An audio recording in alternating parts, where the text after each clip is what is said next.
حدیث نمبر 6428 حضرت ثوبان رضی اللہ عنہ بیان کرتے ہیں کہ رسول اکرم صلی اللہ علیہ وسلم نے فرمایا، مریض کی عیادت کرنے والا واپس آنے تک جنت کے باغ میں رہتا ہے۔ حدیث نمبر 6429 نبی اکرم صلی اللہ علیہ وسلم کے غلام حضرت ثوبان رضی اللہ عنہ رسول اکرم صلی اللہ علیہ وسلم سے روایت کرتے ہیں، آپ نے فرمایا، جو شخص کسی مریض کی عیادت کرے وہ واپس آنے تک مسلسل جنت کے باغ میں رہتا ہے۔ حدیث نمبر 6430 حضرت ثوبان رضی اللہ عنہ رسول اکرم صلی اللہ علیہ وسلم سے روایت کرتے ہیں، آپ نے فرمایا، جب کوئی مسلمان کسی مسلمان کی عیادت کرتا ہے تو واپس آنے تک مسلسل جنت میں رہتا ہے۔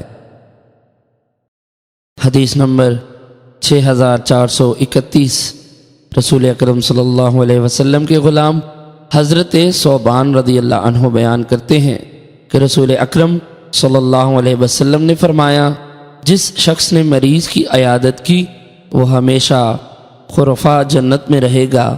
پوچھا گیا، خرفہ جنت کیا ہے؟ فرمایا، جنت کا باغ۔